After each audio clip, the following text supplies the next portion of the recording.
Thank you.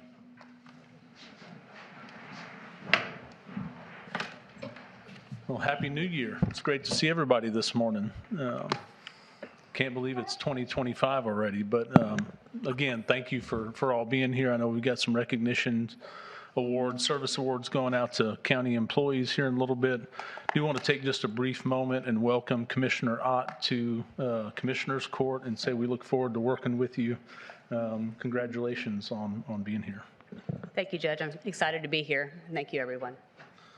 All right, we're going to move to item 3 on the agenda, which are citizens to be heard. We do have 2 individuals signed up. The first is Arnoldzwicki.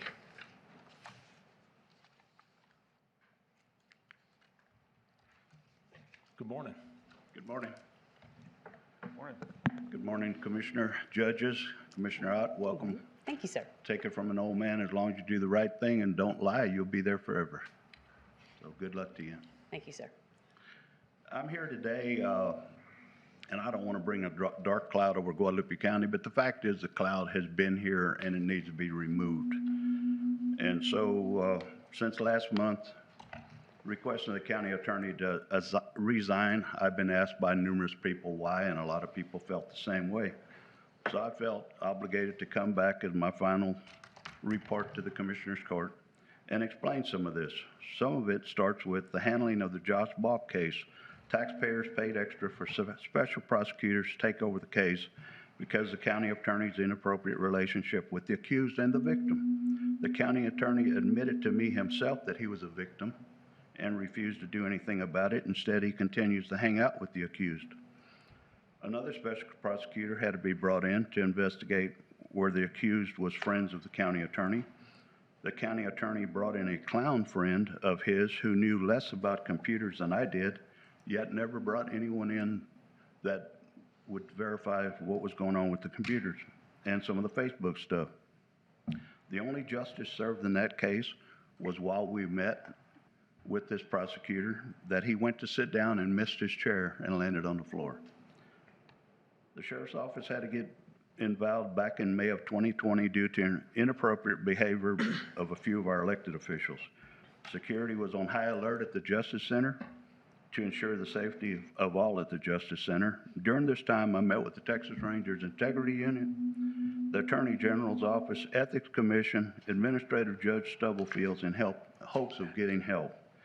All advised Guadalupe County had a serious situation, but all refused to get involved. Stubblefield did advise me to contact Child Protective Services since children were involved in one of the incidents. The late night calling and texting and then not remembering they did so. One call involved Sergeant Nelms, who had to ensure that the narcotics unit was not coming to the county attorney's residence with a search warrant. My last text recently is December 19th of last year at 1:15 a.m. in the morning from a district judge who was cussing me out. I can only imagine what was going on at her house at 1:15 in the morning. I was contacted by the county attorney who claims the narcotics unit was doing things that were illegal. I requested the county attorney to call the Texas Rangers in to investigate. The county attorney said he would handle the investigation, which could affect thousands of cases. When all the dust, smoke, and mirrors cleared, there were only a handful in question, but did not change any outcome of the case. The retired narcotics lieutenant was called and was contacted, and by the county attorney's own admission that the procedure the unit had been following is the exact same one that the county attorney had them follow. And to this date, he has not changed anything on how the unit operates. He came after my guys, but failed to do anything about his attorney that made inappropriate comments.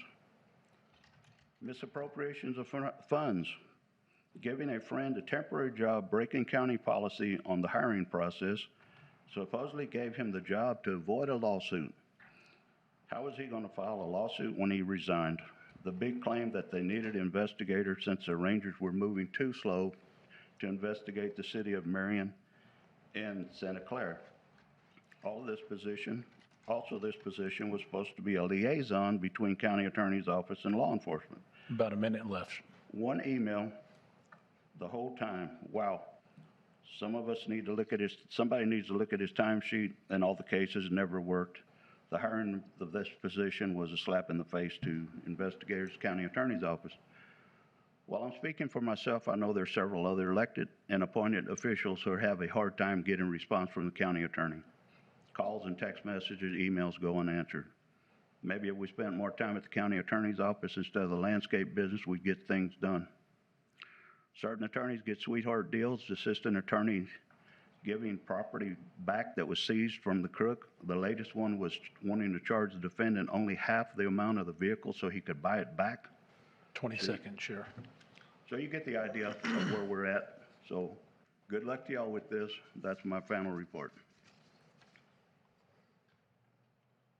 Next up on the list under citizens to be heard is Jonathan Fisher. Good morning. Good morning, County Judge. Good morning, Commissioners. Welcome, Commissioner Ott. So good to see you here today. I'm here this morning. Unfortunately, I didn't think it was going to have to be, but my boss, David Wilborn, the elected county attorney, is currently having heart surgery. He asked me to let you all know, which is an interesting choice to choose to defame and state things that are patently false when he knows, I'm talking about Mr. Zwicki, he knows that Dave Wilborn is not available to stand up for himself today. Since Mr. Wilborn is currently having surgery, I am the head of the county attorney's office per our department structure as the first assistant. I just wanted the commissioners and specifically the citizens of Guadalupe County to know that a lot of what's said today and from this pulpit right here has not been correct, true, or even necessarily founded in anything other than speculation, and none of it's going to be from what I have to say today.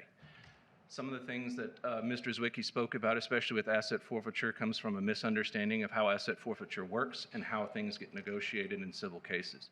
On top of that, some of the things that he talked about with the narcotics unit, it's under the former sheriff, now Mr. Zwicki's tenure, that several problems with the narcotics unit were about. I am the individual that he accuses of making an inappropriate comment. I was in the room when another investigator made an inappropriate comment and then confided in me that they were withholding information that is required to be disclosed under Article 39.14 of the Code of Criminal Procedure. That is what he's discussing about. There was an investigation. We did discover several cases, and we did have to make disclosures. Thankfully, no one was let out of jail. Thankfully, no cases had to be undone, and thankfully, no cases had to be dismissed, most likely because we caught it early. That's what he was talking about.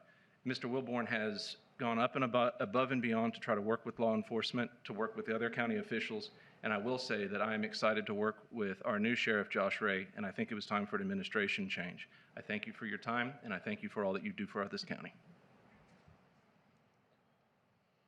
We did not have any other individuals that signed up to speak under citizens to be heard. Is there anybody else in the courtroom, online, or on the call that would like to speak? Online? Yes, please tell us your name. This is Joel Hicks. I couldn't be there today, but I wanted to make sure I was here and congratulate Jackie Ott for her being placed on the Commissioner's Court. Also, I just wanted to let you know we had an AAMPO meeting on Friday that I attended. We'll have another one this coming Friday about freight study. But there's a couple of amendments coming up, Judge, that you'll be before you on the 24th, I believe y'all's meeting is. Just giving you a small update. There's some amendments for some of the projects throughout the MPO. But thank y'all for being here, Commissioners and Judge. Appreciate all that y'all do. I wish I could have been there this morning. But thank you, Jackie, or Ms. Ott, for stepping up and taking this position. Thank y'all.